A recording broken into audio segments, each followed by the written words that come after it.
Gimana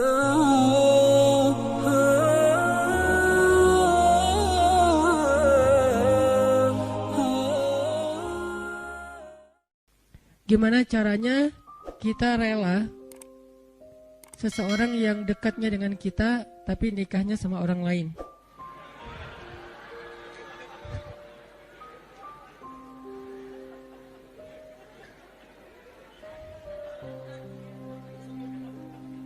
Soalnya saya juga nggak rela. Enak aja. Gimana caranya kayak gitu? Maaf ya, saya belum pernah ngerasain sakit sejauh itu, sedalam itu. Sesakit-sakitnya saya masih ada obatnya. Sekarang udah terobati. Apaan sih?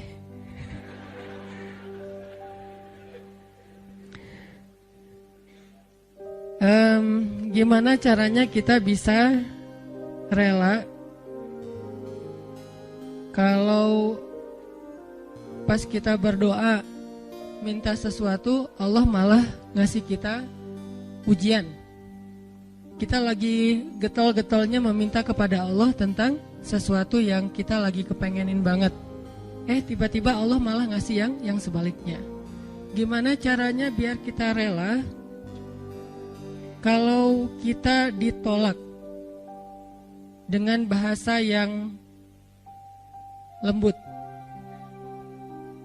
Kalau kita ditolak dengan alasan-alasan yang kadang-kadang gak masuk akal. Kalau kita ditolak alasannya misalnya kayak kita kayaknya gak cocok, soalnya hitung-hitungannya gak dapat misalnya. Atau karena mitos-mitos tertentu. Atau orang tuanya kayak gak sreg gitu sama kita. Padahal kita udah berjuang untuk caper-caperan habis-habisan. Modalnya juga udah keluar banyak. Tapi ditolak, gimana caranya kita rela atau lega? Gimana biar kita lega? Ini ada nih. Kalau kita ke masjid pakai sendal eger, pulangnya nyeker. Siapa nih? Terus banyak yang jawabannya politik gitu, gak usah dibaca. Nah gitu-gitu deh. Ada beberapa yang agak-agak unik. Tapi yang paling unik yang tadi.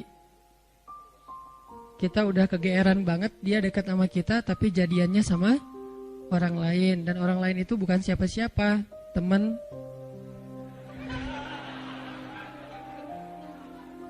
Nah, itu jahat banget. Gimana caranya kita bisa rela? Pernah gak teman-teman mencoba untuk melakukan sesuatu yang kita tuh udah siap-siap bakal gagal? Kayaknya bisa dipastiin gak akan berhasil. Contoh, kita kayak mau ngedatangin seorang calon mertua yang anaknya itu idola kampus banget, atau idola sekolah, atau teman masa kecil kayak Spider-Man atau apalah. Terus kita kayak yakin banget bahwa kita tuh bukan standar orang tuanya dan pasti kemungkinan besar akan ditolak. Cuman kan gak ada salahnya juga untuk mencoba ya. Nah, ternyata ditolak beneran. Nah, gimana rasanya tuh? Apakah kita bisa benar-benar lega dan gak dendam sama dia? Apakah kita benar-benar bisa ngerasa lega dan akhirnya bisa maafin orang tersebut kalau dia misalnya ngezolimin kita, ngejailin kita, ngecurangin kita, nikung kita?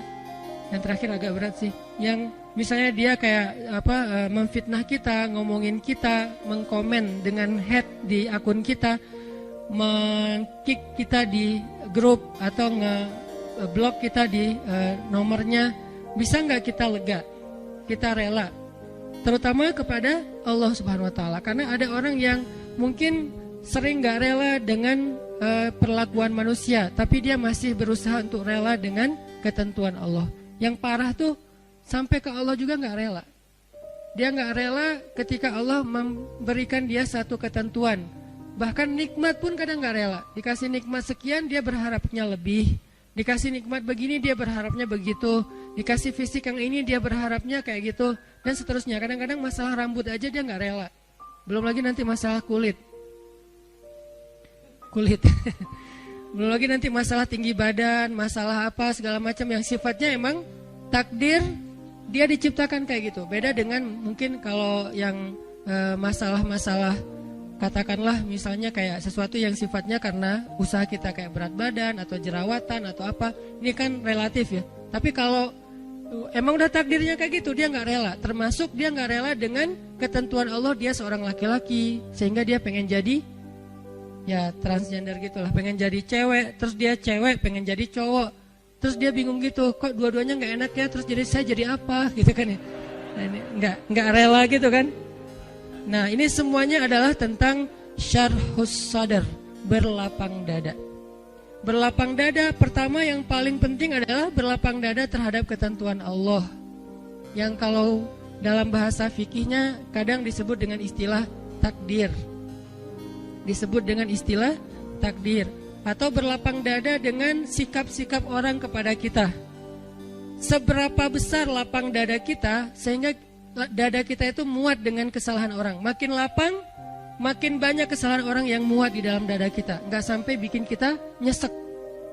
Jadi ada kesalahan masih lapang, nggak nyesekin kita, jadi kita masih santai. Kan orang kalau lapang, sebutlah kita kayak di sebuah ruangan atau di mobil aja nih.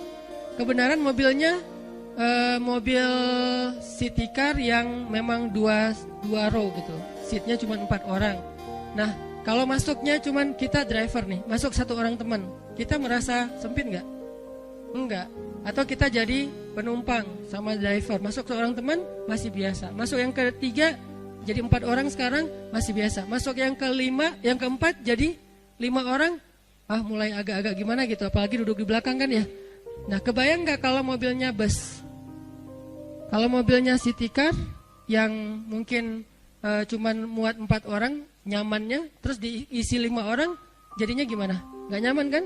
Tapi kalau bus diisi 5 orang masih nyaman, leluasa, karena emang isinya harusnya 35, 40. Nah artinya dada kita itu sesek tergantung kelapangannya, bukan tergantung masalahnya. Ada orang yang masalah sepele bikin dia nyesek. Ada orang yang masalahnya udah luar biasa, dia masih kayak biasa-biasa aja. Kenapa? Bedanya bukan masalahnya, tapi yang membedakan itu adalah syarhus sadarnya, lapang dadanya. Ada orang ketika diomongin dengan satu komen negatif, hate yang masih wajar lah ya, cuman kayak misalnya bilang ria gitu doang, dia udah langsung rame gitu, udah langsung di replay, langsung terus dia kayak ngedebat gitu, langsung di blok, langsung dia kalau perlu akunnya juga ditutup, dia nggak mau pakai lagi Instagram pundung gitu, pundung Visosmed misalnya. Ini gara-gara apa? Gara-gara ada satu haters yang satu kata doang, ria, sombong. Ini artinya bukan masalahnya terlalu besar, tapi dadanya mungkin belum lapang. Dan itu juga berlaku kepada pasangan, berlaku kepada keluarga, berlaku kepada orang tua, berlaku kepada guru, berlaku kepada banyak urusan hidup kita. Kadang-kadang satu kata bikin kita nyesek. Tapi ada orang lain yang udah 1000 kata dan katanya semuanya bold, dia biasa-biasa aja. Kenapa? Mungkin 2 kemungkinan. Dia orangnya cuek, orang yang gak mau ngikutin kayak gitu-gitu, dan itu juga bisa jadi buah dari kelapangan dada. Atau kemungkinan kedua adalah dia dadanya emang lapang, hatinya emang lapang. Sehingga salah satu yang kita selalu doain itu apa? Rabbi syrahli, malah sebelum yang lain-lain, Rabbi syrahli sadri. Inilah yang diminta oleh Nabi Musa ketika Nabi Musa diutus kepada Firaun. Allah berfirman di surat Toha, idhab ila Firaun innahu tagha. Pergilah kamu kepada Firaun, dia itu jahat banget. Tagha itu jahat banget. Tagha itu zalim banget. Tagha itu durhaka. Tagha itu sangat sombong. Tagha itu udah luar biasa kejahatannya. Bukan lagi orang yang kejahatannya masih wajar. Udah di atas wajar, namanya tagha. Innahu tagha. Firaun itu luar biasa jahatnya. Apa kata-kata Musa? Musa nggak bilang ya Allah beri saya senjata. Karena kalau Musa minta senjata, Allah bakalan kasih senjata yang bisa ngalahin Firaun. Musa nggak bilang ya Allah kasih saya misalnya harta supaya saya bisa ngebeli semua kekayaan Firaun, kekuasaan Firaun saya bayarin aja lebih daripada Korun. Malah yang diminta oleh Musa dalam misi yang sangat berat itu apa? Qala Rabbi syrahli sadri. Itu pertama yang diminta sama Musa. Musa berdoa setelah Allah memberi dia perintah. Kata Musa, Rabbi syrahli sadri. Ya Allah lapangkan dada saya. Baru yang kedua, wa yassirli amri. Ya Allah, mudahkan urusan saya. Jadi kalau dadanya udah lapang, maka urusannya jadi mudah. Kalau dadanya udah lapang, maka hidupnya jadi mudah. Kalau dadanya udah lapang, maka hubungan dengan pasangannya jadi mudah. Kalau dadanya udah lapang, maka hubungannya dengan partner atau teman kerja, tim bisnis kita jadi mudah. Kalau dadanya udah lapang, maka teamwork kita dalam suatu usaha sosial, gerakan dakwah atau apapun jadi mudah. Wa yassirli amri. Baru setelah itu, wahlul 'uqdatan min lisani yafqahu qauli. Selesai? Belum. Yang kita nggak bacain, yang keempatnya, waj'alli waziram min ahli Haruna akhi. Dan beri saya juga seorang pendamping yang dia pintar ngomong dan dia itu lebih ngerti realitasnya, lebih tahu apa yang terjadi di sana, saudara saya Harun, supaya kami bisa sama-sama berdakwah kepada di sisimu ya Allah. Jadi yang pertama banget diminta oleh Musa menghadapi Firaun aja lapang dada. Kenapa? Karena kalau Allah kasih kelapangan dada untuk Musa, kejahatan Firaun itu nggak bikin Musa nyesek. Kebayang ya, orang yang lapang dada diperlakukan oleh Firaun aja masih belum nyesek. Gimana kalau suaminya bukan Firaun? Kan banyak ibu-ibu atau istri-istri bertanya, Ustadz gimana menghadapi suami yang pemarah, suami yang galak, suami yang gak setia, suami yang suami. Sekian banyak kesalahan suaminya. Lebih besar mana dengan kesalahan Firaun? Pastinya lebih besar Firaun. Dan kita gak membandingkan suami dengan Firaun ya. Artinya emang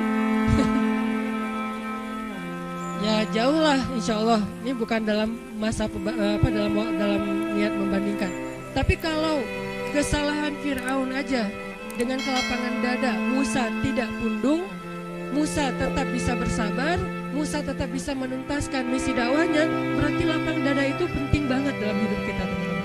Sampai dengan kelapangan dada bisa menghadapi orang sekelas Firaun, berarti kan lapang dada itu penting banget ya. Yang kalau di bawah Firaun pasti akan lebih lega lagi nih. Di Firaunin aja lega. Jadi diperlakukan oleh Firaun aja masih lega. Itulah yang diminta oleh Musa. Ini menandakan bahwa lapang dada itu salah satu doa yang paling penting untuk kita baca. Bukan cuma pas kalau ngomong di depan kita baca Rabbi shrah li sadri. Kapan aja Rabbi shrah li sadri. Rabbi lapangkan dada saya. Kalau mau pulang ke rumah